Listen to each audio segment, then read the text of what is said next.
This Torah class is brought to you by TorahAnytime.com. It's going to be brief, but this is basically one of the highlight kvarim that we're going to be at, so we're going to speak a little over here. Tell me when you're ready. Okay, so we're here at the kever of what is known as the Hakolel, Rabbi Yaakov Yosef, the chief rabbi of New York, which was actually a carved out position. This position never existed before. For already decades, almost 100 years, people were always writing that America and New York needs a chief rabbi to sort of unite the kehillas, to have an organized kehillah. There's a concept, in Europe, there was a very organized system there was a Rav, there was a Bezdin, there were Sheikhtim, and the system worked because people had the derech eretz to sort of work within the framework of the system. We're going to speak now about Rabbi Yaakov Yosef, the Rav Hakolel. Here it says that he lived 62 years. He may have lived maybe only 59 years. He was born 1843. He was nifter in 1902.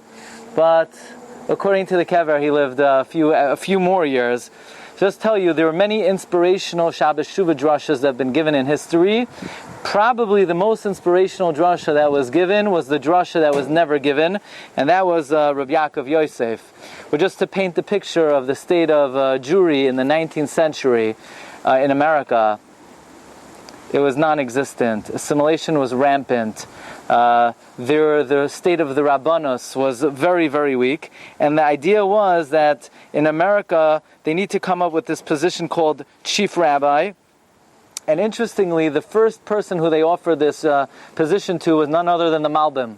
When a Gedolei Hadar in the late 19th century, they actually offered the Malbim the position. The Malbim did not take it for certain reasons, and then they offered the job to Rabbi Yaakov Yosef. Rabbi Yaakov Yosef was one of the primary disciples of Rabbi Yisrael Salanter. He was a Goyin Atzum already in Europe. And besides that, he was a master orator. That means in Europe already, hundreds and hundreds of people came to hear Rabbi Yaakov Yosef speak. And he was hired for the job. He demanded that they give him up front $5,000, which was a tremendous sum. You hear how, my grandfather in 1950, he made this. $5,000 in the 1880s was a tremendous sum, and the reason he needed the money, he was in terrible chayvos. He did not want to leave Europe until he was able to pay off all of his debts. And the reason why he was in debt is because he gave every penny that he had and that he didn't have to tzedakah. His salary was $2,500 a year, which was a tremendous salary back in the end of the 19th century. He comes to America, Shabbos Nachamu, Taf Reish Mem Ches, 1888. So now we're in the Beis Medrash Haggadah on Norfolk Street. It held 2,000 people. 3,000 people came to his inaugural address. I mean, this was the biggest thing that ever came to America. The fact that they're having a chief rabbi. Chief rabbi presided over all the rabbanim. He was in charge of kashrus. He was in charge of all Jewish matters.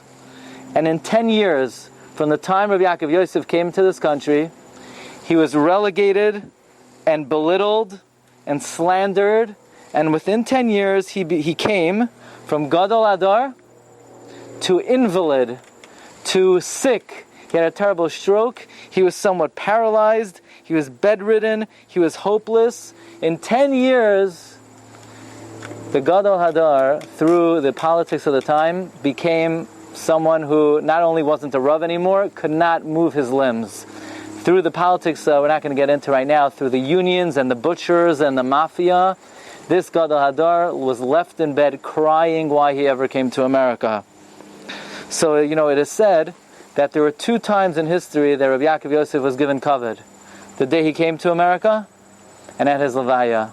And the 10 years in between, he was treated like... The Satmar Rebbe supposedly said that if you want to daven at a kever in America, this is the kever to be mispal at, partially because he experienced such sorrows when he came to America. I'll just tell you, from the moment he had his stroke, he did not leave his bed, he did not leave his home, except for one time.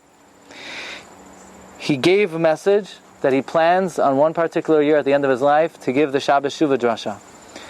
Against his doctor's orders, he couldn't move, he couldn't talk, his speech was slurred, and this was like the biggest news, that Rabbi Yaakov Yosef was giving the Shabbos Shuvah drasha.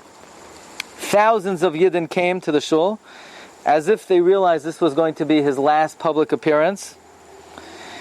And the Rav Hakolel had to be carried to the podium on a chair. He could barely move his limbs. And he struggled to speak. And this is how his Shabbos Shuvah drasha began. He could hardly get the words out of his mouth. He started the drasha, Shteit in the Rambam Hilchos Tshuva. And people were looking at him, was steht? And again, Shteit in the Rambam Hilchos Tshuva. And apparently he couldn't even remember what he was going to say. And again he said, it says in the Rambam Hilchos Tshuva, and then he broke down crying. He said, look what becomes of a basar adam. Look what becomes of a mensch. You're seeing it with your own eyes. Do tshuva while you still can. You don't need to hear a drasha. I'm the biggest drasha, says Rabbi Yaakov Yosef. He burst into tears. Thousands of Yidden were like sobbing tears. And like we mentioned, twice in America he got covered. The day he came and the day that he left. I'll just tell you one Dvar Torah that he says in this week's parsha. They printed a sefer from Rabbi Yaakov Yosef called Lebeis Yaakov. So Rashi on this week's parsha brings down that after the Toichacha on the pasuk Loinasan Hashem lachem leiv ladas ve'inayim lirois ve'oznayim l'shmaya ad hayom hazeh. Rashi brings down a medrash. The medrash says that Moshe Rabbeinu presented the Torah to the Bnei Levi. And Klal Yisrael began to complain, what? You're only giving the Torah to Levi? What? We're not Yidden? Why are you only giving Levi the Torah? Why don't you give us the Torah as well? So Moshe Rabbeinu says, Atazoi, that's what I was waiting for. I see you really care about the Torah. So Rabbi Yaakov Yosef asked, Moshe doesn't give Levi the Torah until Parshas Nitzavim. Why is Rashi bringing down on this week's parsha that Moshe gave the Torah to the Bnei Levi? It's not connected to this week's parsha. It's totally on Parshas Nitzavim. Parshas Nitzavim, it says, Hayoim hazen yesel la'am. Then Moshe Rabbeinu gives the Torah to, it's actually in Parshas Vayelech, Vayitznai la'kohanim Bnei Levi. So why is Rashi quoting it on this week's parsha? So Yaakov Yosef said like this. You have a guy, he wants shishi. He badly wants shishi. He gets Revi, he's beroigas, right? He's all upset. He wanted mafter, he's all upset. Is the guy l'shem shemaim or is the guy not l'shem shemaim? No, it could be he's l'shem shemaim. It could be he values shishi so much that he really wants it for himself. But it could be he just wants the covet. So we don't really know whether the guy is sincere or not. When do we know if a guy is sincere? If you give him the toichacha and he's happy with the toichacha, or you give him you give him Galila and he's happy with Galila, so you see the guy really loves Torah, so if on a different occasion he's upset, you know he's l'shem shamayim. So how do we know that Klal Yisrael really wanted the Torah, and it wasn't that they were jealous of the Bnei Levi? After the Toichacha, that Klal Yisrael sees that the Torah is not always so pleasant, that sometimes there are einshim, sometimes there are punishments. And even so, Klal Yisrael said, we want the Torah, not just Bnei Levi. That's how we know Klal Yisrael is sincere. So that's what Rabbi Yaakov Yosef says, why Rashi brings down the story on this week's parsha. After the Toichacha and the Klal Yisrael are still complaining they want the Torah, it's a raya that they're l'shem shamayim. So, Mitzvah Hashem, all of our tefillah should be niskabel, barachim v'ratzon.